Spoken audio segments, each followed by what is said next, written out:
Hello students. आज हम लक्ष्य टेस्ट सीरीज के पेपर 11 के क्वेश्चन डिस्कस करेंगे। Question number 31 to 40। तो आइए देखते हैं हम लोग क्वेश्चन नंबर 31।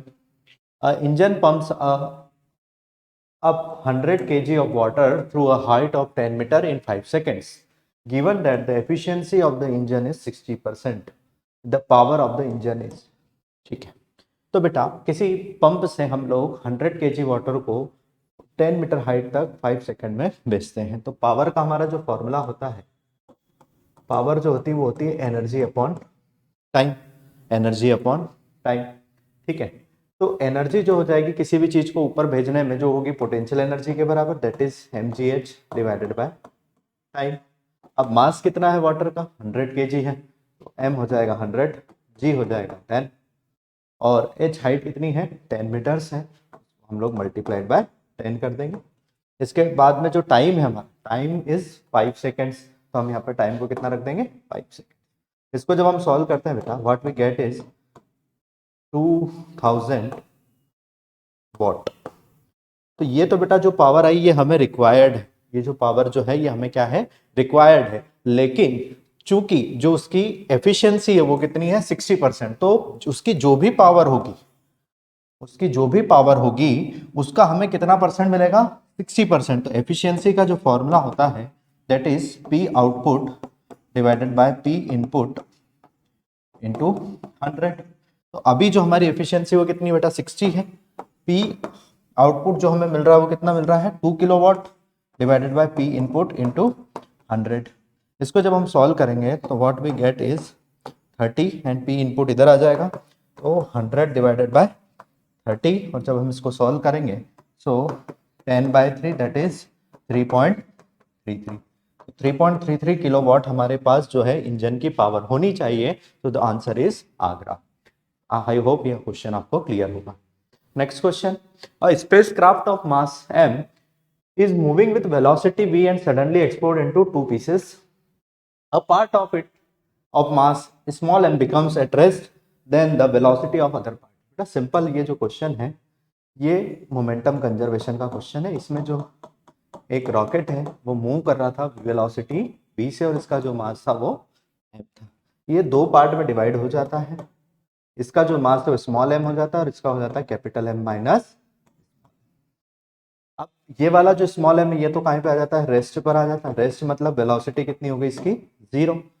तो इसकी वेलोसिटी हमको फाइंड करना है, थोड़ी देर के लिए हम उसको u मान लेते हैं। तो मोमेंटम कंजर्वेशन अगर हम लगाएंगे p इनिशियल बराबर p फाइनल, तो p इनिशियल कितना हमारा टोटल मास था m, वेलोसिटी थी v, बाद में हमारा जो मास बचा वो capital M minus small m into.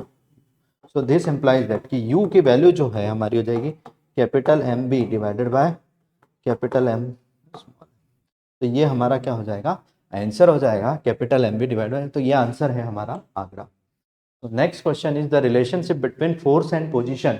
Force और पोजीशन का उसने हमें ग्राफ दे रखा है और पूछा है x बराबर 1 सेंटीमीटर से 5 सेंटीमीटर के बीच में जब बॉडी का डिस्प्लेसमेंट होता है तो वर्क कितना होता है। तो हम लोग इस क्वेश्चन में हमसे अब पूछा है बेटा वर्क बताना है और ग्राफ जो दिया हुआ है किसके बीच में दिया हुआ है फोर्स और डिस्प्लेसमेंट के। हमें पता है कि जो वर्क होता है बेटा वो integral F dot D x होता है और ये जो एक्सप्रेशन लिखा है ये रिप्रेजेंट करता है एरिया। किसको रिप्रेजेंट करता है एरिया को रिप्रेजेंट करता है। तो if we see that from x equals to 1, मतलब यहां से हमारा जो ग्राफ शुरू होगा हमें x बराबर 5 सेंटीमीटर, मतलब ये वाला यहां तक एरिया हमें कंसिडर करना है। तो यहां पर देखें तो ये ऊपर वाला वर्क होगा बेटा, ऊपर वाली जो चीज होगी वो पॉजिटिव होगी, नीचे वाली चीज जो होगी वो क्या होगी नेगेटिव, ऊपर वाली फिर होगी पॉजिटिव। तो ये वर्क हमारा पॉजिटिव है, ये पॉजिटिव है और ये हमारा वर्क नेगेटिव है। Let's suppose this is W1, this is W2 and this is W3। तो work net is equals to what W1 plus W2 plus W3। तो W1 अगर हम वर्क निकालते हैं तो यहाँ देखेंगे तो हमको यहाँ पे दो एक रेक्टेंगल दिख रहा है और एक स्क्वायर दिख रहा है। स्क्वायर का हम जब एरिया है ये भी रेक्टेंगल ही है, this is 10 and this is 1, तो 10 इंटू 1 प्लस ये एक रेक्टेंगल है इसका एरिया लेंगे तो this height is 20 and this width is 1, तो 20 इंटू 1 ये हमारा इस पूरे पोर्शन का क्या हो जाएगा वर्क हो जाएगा या एरिया हो जाएगा। उसके बाद प्लस ये जो नीचे वाला एरिया बेटा ये नेगेटिव होता है, नीचे वाला एरिया क्या होता है नेगेटिव, तो इसको हम माइनस के साथ लिखेंगे। और कितना होगा, ये भी एक रेक्टेंगल है 20 इंटू 1, तो 20 इंटू 1 और इसको हम लिखेंगे माइनस के साथ क्योंकि ये नीचे की तरफ है। इसके बाद W3 की वैल्यू अगर लिखे हम लोग तो ये एक वर्क होगा, ये हो जाएगा 10 इंटू, इसको let us solve this, 10 into 20 30 हो जाएगा, 30 minus 20 plus 10, so this is 20, तो आंसर हमारा आएगा 20। लेकिन चूंकि देखिए ये जो फोर्स है ये डाइन में है और ये जो है सेंटीमीटर में, सारी सीजीएस यूनिट ली है तो वर्ग के भी सीजीएस यूनिट होगी अर्ग, तो answer will be 20 erg, so answer will be Agra. Are you clear? Next question is the refractive index of water with respect to air is 4/3 and refractive index of glass with respect to air is 3/2। The refractive index of water with respect to glass is, refractive relative refractive index का क्वेश्चन। हमें क्या दिया हुआ है, refractive index of what, water and air, water with respect to air, तो हम लोग इसको ऐसा चाहें तो लिख सकते हैं mu W divided by mu air. और सेकंड में उसने क्या दिया, glass with respect to air, तो म्यू जी ऑब्लिक ए, इसको लिख सकते हैं mu G upon mu A. ये इसमें से दोनों की वैल्यू हम लोगों को दे रखी है, ये वाली भी दे रखी है, ये वाली भी दे रखी है। अगर हम इन दोनों को डिवाइड कर दें तो what we get is mu A से म्यू ए कैंसिल हो जाएगा, mu W oblique A mu G oblique A is equals to mu W oblique glass. हमें क्या निकालना, water with respect to glass, मतलब हमको ये वाला रेशियो निकालना है, तो ये वाले रेशियो को डिवाइड कर देते हैं। Water with respect to air कितना है 4/3 और glass with respect to air कितना है 3/2। ये हमको मिला water with respect to glass. इसको जब हम सॉल्व करेंगे तो घूम के ऊपर चला जाएगा, तो 8/9 इसकी वैल्यू जो कितनी हो जाएगी बेटा, इसको ये घूम के ऊपर जाएगा, this is 8/9, answer is Bombay. चलिए नेक्स्ट क्वेश्चन देखते हैं बेटा। Thin double convex lens has radius of curvature of each is 40 centimetre and made with a glass with refractive index 1.65। तो एक जो कॉन्वेक्स लेंस गिवन है उसमें रिफ्रैक्टिव इंडेक्स कितना गिवन है 1.65 और जो रेडियस है वो कितनी है 40 सेंटीमीटर। तो हमारा जो फोकल लेंथ का फॉर्मूला होता है that is 1/f mu minus 1 divided by r1 minus 1 divided by r2, ये हमारा फॉर्मूला। जब हम इसमें पुट करेंगे वैल्यूज को तो म्यू की वैल्यू है 1.65 माइनस 1 डिवाइडेड बाय r1 की वैल्यू जो लेंगे बेटा वो हम लेंगे 40 सेंटीमीटर, माइनस r2 की वैल्यू जो रहेगी, देखो अगर ये थिन कॉन्वेक्स लेंस है तो ये r1 होगा और ये होगा r2, तो ये वाली जो लेंथ है ये हम लोग r1 को लेते हैं तो ये पॉजिटिव लेते हैं और r2 जो है वो नेगेटिव लेंगे। क्यों? क्योंकि इसकी जो रेडियस है वो इधर कैलकुलेट की जाएगी और इसकी रेडियस इधर कैलकुलेट की जाएगी। तो ये वाली जो है -40 जब हम इसको पुट करेंगे then after solving what we get is 1/f is equals to 0.65, इसको ये दोनों आपस में ऐड हो जाएगी, माइनस माइनस प्लस हो जाएगा, तो 2 डिवाइडेड बाय 40 हो जाएगा। When is solve this is 0.65 multiplied by, इसको कैंसिल कर देंगे तो दिस इज 1/20, तो f की वैल्यू कितनी हो जाएगी बेटा 20 डिवाइडेड बाय 0.65। इसको सॉल्व करना, डेसिमल हटा दीजिए, 5 से इसको कट करेंगे तो दिस इज 400 और दिस इज 13 से जब आप करेंगे तो इसको देखिए 13 3 जा 39 होता है, तो ये लगभग इसका आंसर जो होगा वो 39 से थोड़ा सा ज्यादा आएगा, मतलब इसको 3 और इधर 1 बचेगा तो ये 30 सेंटीमीटर लगभग करीबन आएगा, 30 से थोड़ा ज्यादा ही आएगा। तो अगर हम इसको अप्रोक्सीमेट कैलकुलेट करें तो 30 सेंटीमीटर, तो ऐसा कोई ऑप्शन जो है जो 30 के नियर अबाउट है, तो answer is Bombay 31। Next question is, इस क्वेश्चन में देखेंगे in a plano convex lens the radius of curvature of the convex lens is 10 centimetre if the plane side is polished. ठीक है, तो बेटा एक आपको कॉन्वेक्स लेंस दिया है जिसमें एक साइड को क्या कर दिया है पॉलिश कर दिया है, एक साइड को क्या कर दिया है पॉलिश कर दिया है, और जो दूसरी साइड है वो कॉन्वेक्स है जिसकी रेडियस आर कितनी गिवन है हमको, कितनी गिवन है 10 सेंटीमीटर। तो यहाँ पे देखें तो बेटा एक सिस्टम बन गया है जिसमें एक कॉन्वेक्स लेंस है और एक प्लेन मिरर है। तो जब हम इसकी नेट फोकल लेंथ निकालते हैं तो हमारे पास जो फोकल लेंथ नेट आती है वो होती है 1/f mirror f1 plus 1/f2 plus 1/f of mirror.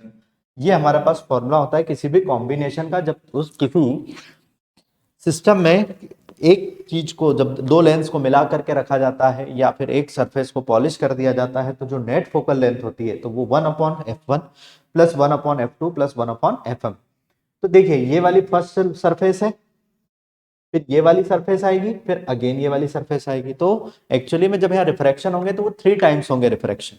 जब लेंस दोनों साइड से लेंस होता है तो हम लोग क्या कंसिडर करते हैं कि एक बार यहाँ रिफ्रैक्शन हो रहा है, एक बार यहाँ रिफ्रैक्शन हो रहा है। थीन में हम कंसिडर ही नहीं करते, थीन में हम उसको एक ही बार रिफ्रैक्शन कंसिडर करते हैं। लेकिन यहाँ पर क्या बनाया बेटा, एक सिस्टम बनाया गया है जिसमें कि प्लेन मिरर भी है और एक लेंस भी है। तो इस टाइप के क्वेश्चन में हम 1/f1 plus 1/f2 plus 1/fm, जितने टाइम पर रिफ्रैक्शन हो रहा है उतनी बार हम लोग उसको ऐड कर देते हैं। तो आप लोगों को पता है कि जो प्लेन मिरर होता है बेटा, तो प्लेन मिरर के लिए जो फोकल लेंथ होती है वो कितनी होती है, इनफाइनाइट होती है। कितनी होती है, इनफाइनाइट। तो जब हम यहाँ पर इसको सॉल्व करेंगे, इसमें सारी वैल्यूज पुट करेंगे, तो एफएम की वैल्यू कितनी हो जाएगी, एफएम की वैल्यू हो जाएगी इन्फिनिटी, क्योंकि प्लेन मिरर की जो फोकल लेंथ होती है वो इन्फिनिटी होती है। जबकि हम लोग इसकी फोकल लेंथ की बात करें तो ये फोकल लेंथ हमें निकालनी पड़ेगी, और वो निकालने का तरीका है mu minus 1/r1 minus 1/r2। ये हमारा तरीका होता है फोकल लेंथ कैलकुलेट करने का। तो म्यू की वैल्यू गिवन है बेटा हमको 1.5 minus 1 divided by R1। R1 की वैल्यू कितनी है बेटा, 10 सेंटीमीटर, और R2 इसमें है ही नहीं तो उसको हम लोग कितना रख देंगे, इनफाइनाइट पुट कर देंगे। तो ये हमारा जो कैलकुलेशन होता है 1.0.5 मल्टीप्लाइड बाय 1/10, इसको जब हम सॉल्व करेंगे तो that comes out to be 20 centimetre.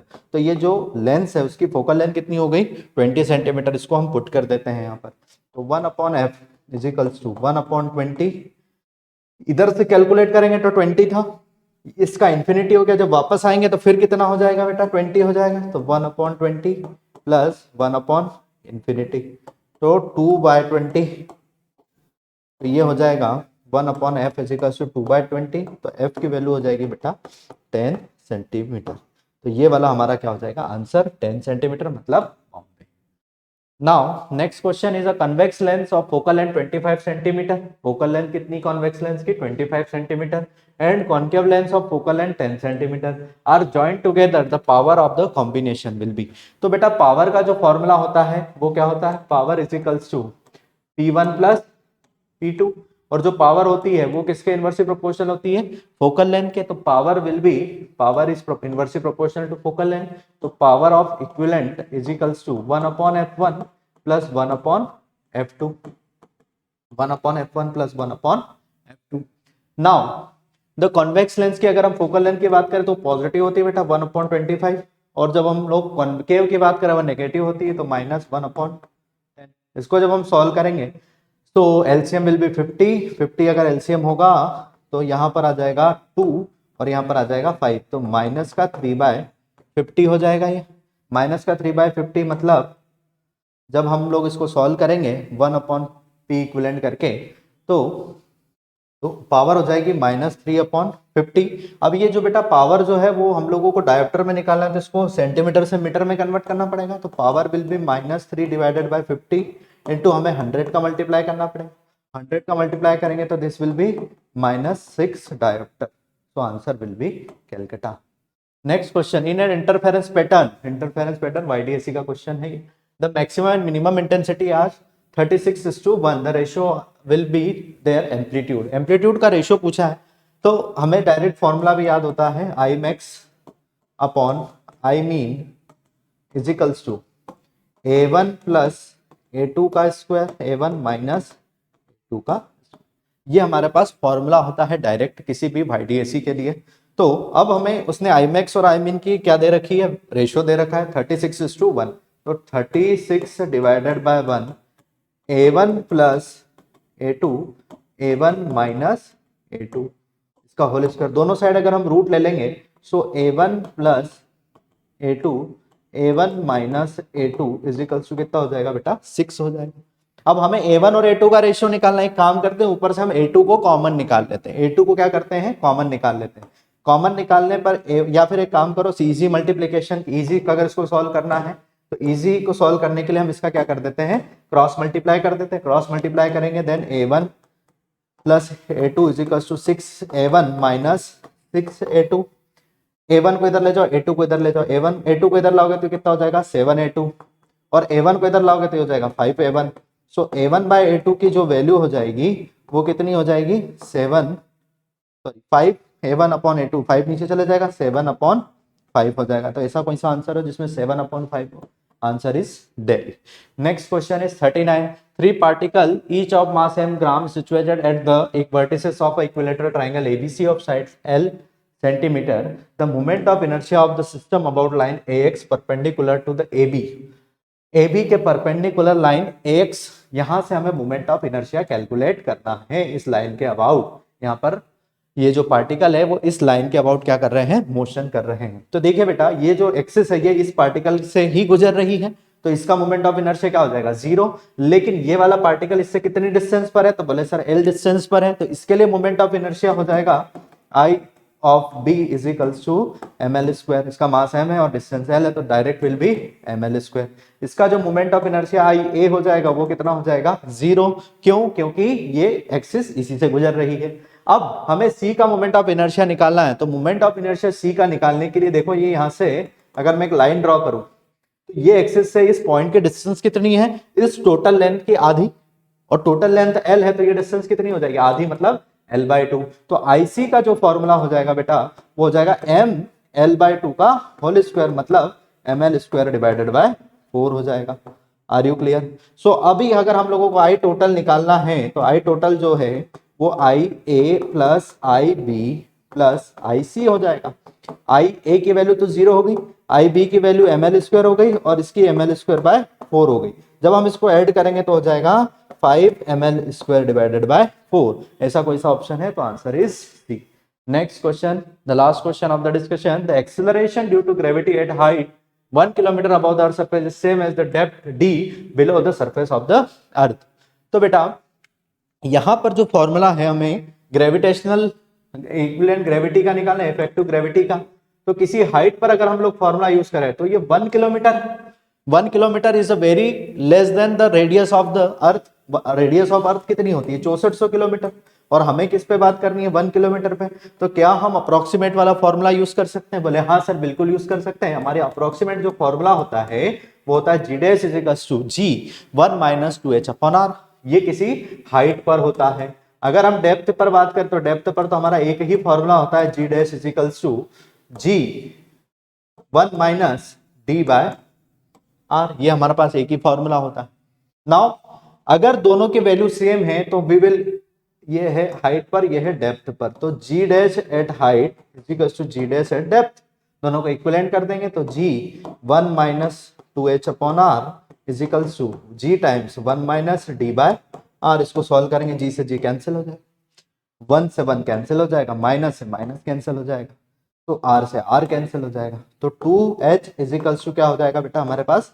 D हो जाएगा। हाइट की वैल्यू मुझे पता है, हाइट की वैल्यू कितनी है? 1 किलोमीटर। तो डेप्थ की पुट अगर h इक्वल्स टू 1 पुट करेंगे सो D की वैल्यू कितनी आ जाएगी हमारे पास? 2 kilometre. So answer will be what? Answer will B Delhi. तो आई होप कि ये आपका पेपर बहुत अच्छा रहा होगा, क्योंकि पेपर बहुत आसान है बेटा, सारे फॉर्मूला बेस्ड क्वेश्चन है। आप फॉर्मूला अगर हर चैप्टर के रिवाइज रखते हैं तो आपसे हर क्वेश्चन बन जाएगा। So this is the end of our discussion. Thank you, all the best.